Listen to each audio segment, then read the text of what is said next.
Wow, guys, I got a pretty quick video for you guys. Tim Scott goes on The View. He completely destroys them. You'll see they're speechless.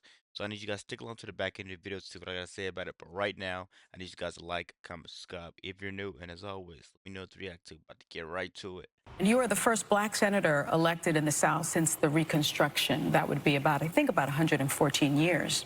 Yet you say that your life disproves leftist lies. And Yes. my question to you is, I'm the exception, right? You're the exception. Maybe even Miss Whoopi Goldberg is the exception. Oh, she's definitely the but we are not the rule. And so when it comes to racial inequality, it persists in 5 core aspects of life in the U.S. Economics, education, healthcare, criminal justice, and housing. At nearly every turn, these achievements were fought, threatened, and erased, most often by white violence. You have indicated that you don't believe in systemic racism. What is your definition of systemic racism? Let me answer the question that you've asked Or does it even exist in your mind? Let me answer the question this way. One of the things I think about, and one of the reasons why I'm on the show, is because of the comments that were made, frankly, on this show, that the only way for a young African-American kid to be successful in this country is to be the exception and not the rule. That is a dangerous, offensive, disgusting message to send to our young people today, that the only way to succeed is by being the exception. I will tell you that if my life is the exception, I can't imagine. But it is. But it's not, actually. It's been 114 years. Yeah, so the fact of the matter is we've had an African-American president, African-American vice president. We've had 2 African-Americans to be secretaries of the state. Kaylee, just one of his many incredibly thoughtful, reasoned, prepared comments throughout his time there on The View.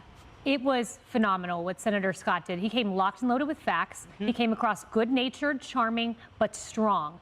He went on to say, just after that clip, not only have we had a black president, currently black vice president, he said, I have a black police chief in my community, black head of highway patrol. There are black men and women who are anchors at ABC, CBS, NBC, ESPN, Fox News. And then he goes on to say we have black unemployment under 5% for the first time under a Republican president, 95% high school graduation rate. And he said yesterday's exception is today's rule. Sonny Hostin looked at him speechless. Nothing to say, because those are facts. Those are undeniable what he said. And then they were only left to, in the next block, for some reason, Whoopi and Sonny hugged and like cuddled. It was very bizarre. I mean, look at that, very odd. And then they shouted, one of them, systemic racism. So he did so well because he showed up with facts. He's so positive, so optimistic. But the women of The View, they continued to lie about Ron DeSantis. Anna Navarro said that he doesn't want to teach black history, which another host on that show has had to apologize before because it's an outright lie. So they may have a defamation issue on their hands there. And not only that, another host said Ron DeSantis isn't conservative. I don't know what they drink over at The View, but it's something imaginary. And let's just watch a clip of that guy, of one of the moments referencing Governor DeSantis. You think Disney is the radical left? Well, I'm talking about... No, but do you think Disney's radical left? Well, I think Disney and Ron have been in a combat zone for a number of months over what I thought was the right issue as it relates to our young kids and what they're being indoctrinated with. I thought he started off on the right foot on that issue. It is 100%. No, not here. I'm sorry, sir. Do not boo. This is The View. We accept, we don't have to believe everything people say. Okay, so good for Whoopi, I guess, chastising the audience. We don't boo here. She could have added all the vitriol in this show will come from the hosts. Thank you very much. That's kind of how they roll over at The View. And speaking of the hosts of that show, I did notice that there was one conspicuous absence today around that table. Joy Behar wasn't there.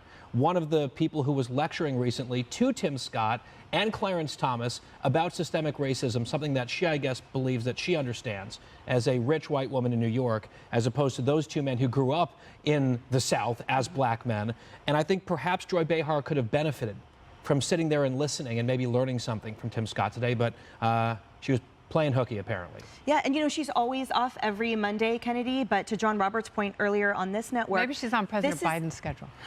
This is a big deal, you know? This is a sitting senator, and he's a presidential candidate, and it's also the subject and the target of much of her ill-founded, absolutely racist, totally nonsensical, fantastical comments about him. So you would think she would make an exception and show up for work. Why would you? I mean, she would then have to be confronted with the truth, and the truth is her comments were incredibly bigoted and divisive. And, you know, that has become par for the course on The View. But it's very interesting because as Sunny Hostin was sort of outlining structural systemic racism in this country, you know, I'm listening to all those things, and it's not that I disagree with her.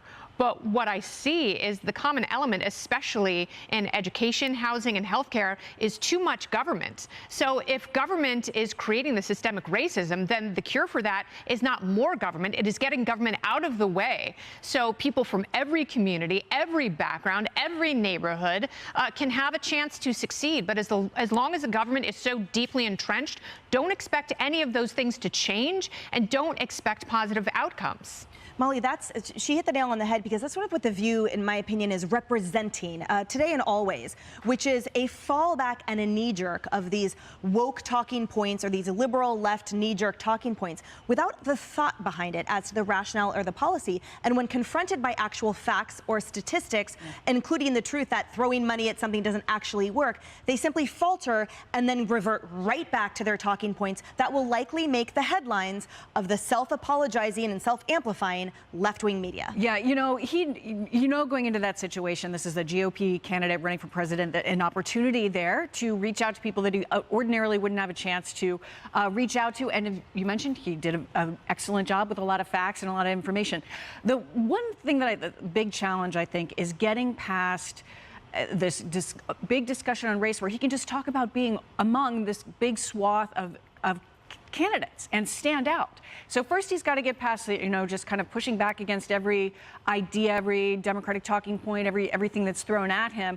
And then the issue at hand, where they had previously said all these terrible things, and untangling all of that. So how does he make a dent forward and say, I'm your candidate, and make progress in that direction? I think it was a great opportunity for him, and he did perfectly fine there and availed himself well. But how does he stand out as a candidate is the next big question. Yeah. I thought he showed incredible grace under the pressure of, again, what was thoughtless, irrational, ad hominem attacks. All right. Wow, guys, let me know what you think about the video. This is the type of stuff they want you to believe in. It's not your skin color holding you back, it's your mentality. I'm amazed at some of the tier of people that they can get to come on this show, when all you know is going to happen is they're going to talk over you, not let you speak, and always reply back with emotion. Let me know in the comments what you guys think about the video. Don't forget to like, comment, subscribe if you're new, and as always, let me know what to react to.